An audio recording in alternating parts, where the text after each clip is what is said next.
Hi, it's Rachel Miller of All Things IC. I'm here to help you think through crisis communication strategies. What is crisis communication? It's anything which disrupts business activity. So that's anything from tornadoes to floods to tragedies. A crisis situation is an unplanned event which stops the flow of business. Having a crisis strategy in place provides an action checklist of what to do next. It provides the foundation which your company can build on when communicating with employees. Through this short video, I'm going to be talking you through a how-to guide to help you get ready for whatever crisis comes your way. Let's start. Top tip from me, you need to tailor your strategy for every situation. Each situation will be unique. However, having a rough draft can save you valuable thinking time. Make sure you keep your crisis communication strategy jargon free and seek input from your dedicated crisis communications team and your employees. The mindset you need is two-way communication. When you're thinking about crisis communication strategies, you need to have two-way communication channels in place. This is not the time for broadcast. Your leaders need to be visible and provide clarity and reassurance. If you're in a situation where there is restricted movement or restricted travel, for example, then your leaders need to be virtually visible. Your employees will want to know what is happening in real time and need opportunities to ask questions. Top tip from me is give certain times when employee communication channels will be updated. You cannot over communicate in this situation.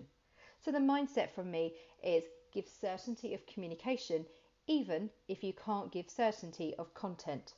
What does that mean? Well, it's saying things like our intranet will be updated tomorrow morning, for example. And then tomorrow morning rolls round and sometimes you may find there's nothing to add from the previous update from the day before.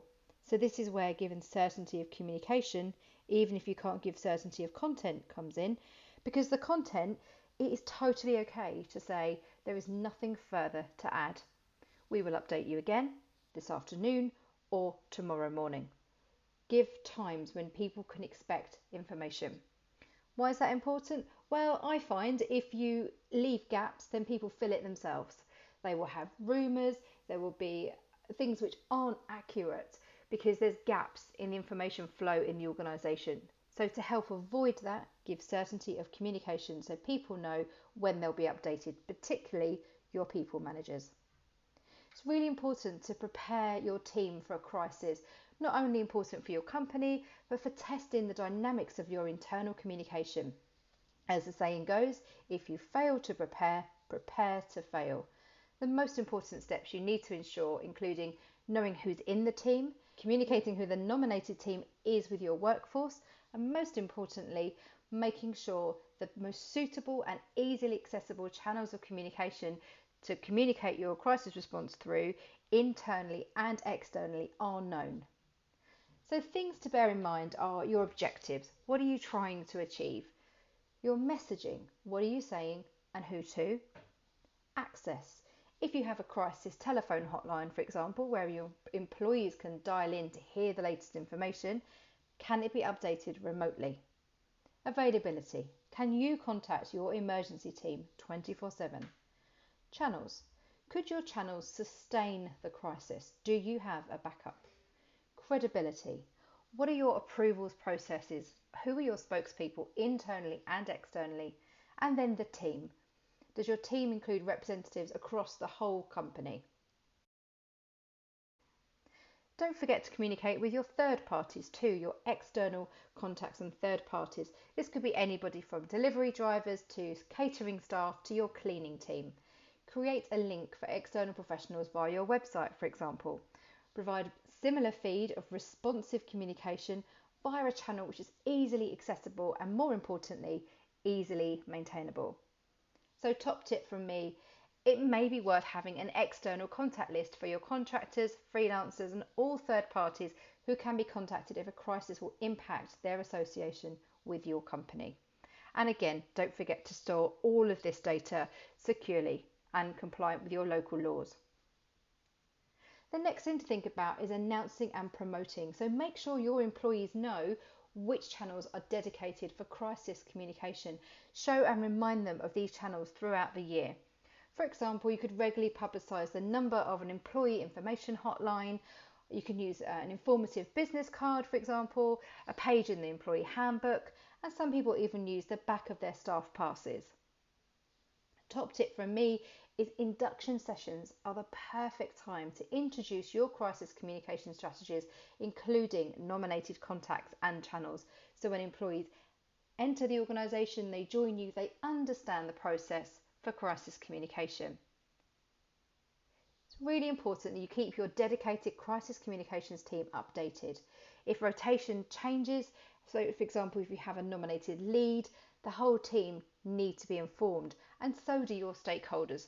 There's no point somebody calling someone from your operations centre, calling the comms team at 3 in the morning, for example. Make sure that you monitor conversations. If employees are asking questions through a shared mailbox, for example, or customers are asking via social media, you need to be monitoring and joining those conversations. If there are recurring questions, it's a good gauge to tell you what's missing from your communication activities. Knowing what is being said is critical. It can have significant impact on your company's reputation. Understand the concerns and react appropriately. Top tip from me is have a dedicated person to monitor the two-way channels, responding with agreed information and knowledge of who can provide real-time feedback. Make sure you interact and respond. So dedicated channels for crisis communication need to be interactive and responsive. So there's no point, for example, having an update on a website and the comments are turned off, and there's no opportunity for your employees to check their understanding, ask questions, clarify what they're reading, and get further information. That's no good. Our employees and customers will be going through a flurry of emotions, so will need reassurance of the situation. They want to know how the crisis affects them and the overall impact. Make sure you regularly communicate with employees. It's okay to say you have nothing further to add and when the next update is. Don't leave big gaps between updates and encourage them to have their say. Always update and communicate. Be vigilant. You may have the perfect strategy in place, but do you still have the original team working for you? Make sure nominated teams are known by all employees and any leavers have been noted and details updated. More importantly, ensure your entire team are aware of these changes, particularly for emergency purposes. So my top tip is to review your strategy periodically and communicate changes. Practice and respond internally. So preparing for the worst case scenario can be challenging, but facing a crisis can be the determining factor of whether your strategy works or collapses at the first hurdle. Why not have a practice run? Create a crisis rehearsal.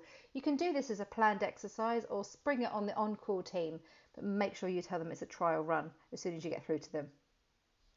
Communicate your motive for a trial run with your employees and execute your strategy through the pretend scenario.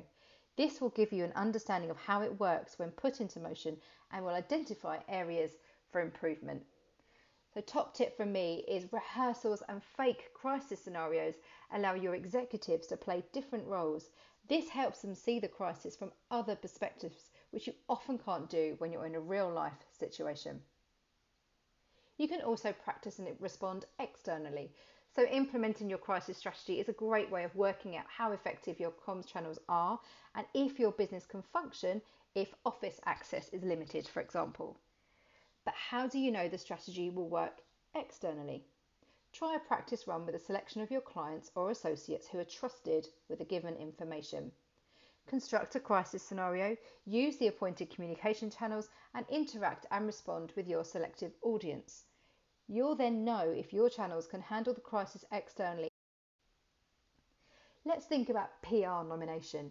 Communicating the crisis internally and externally needs to be handled by a nominated team. However, handling the press can be a complicated process and, if handled incorrectly, can spell disaster for your company's public image. Therefore, it is crucial you have fully trained and fully prepared spokespeople who will talk with the press. They need to know how to assess the situation, respond adequately and efficiently, and know who to contact directly when making a public statement. Don't just rely on one person. They may be on holiday, unavailable, or left the company. So top tip for me in this situation, PR can be the icing on the cake for your company if managed and executed effectively. It is worth investing in PR training if your nominated employees do not have the relevant experience. Remember, review and implement. Your reaction to a crisis can either strengthen or weaken your company image with employees. Improvements will inevitably emerge with any crisis plan. It is your responsibility to capture them and act on them next time around. Once the crisis is over, I strongly encourage you to review what happened. Seek feedback and ideas from your employees and from your stakeholders inside and outside of your business. Transparency will engage your strongest team. Tip from me is don't blanket and cover over your mistakes. Be open and honest and make suggested improvements in the next plan. Remember, your team is the one communicating the crisis, so include them in the content and in the channel selection stages. Best of luck with your crisis communication strategies. If you want to know anything else about internal communication, PR or social media, I encourage you to check out my website, allthingsic.com, and you can find me at allthingsic on Twitter and Rachel Allthingsic on Instagram. Best of luck. Thank you.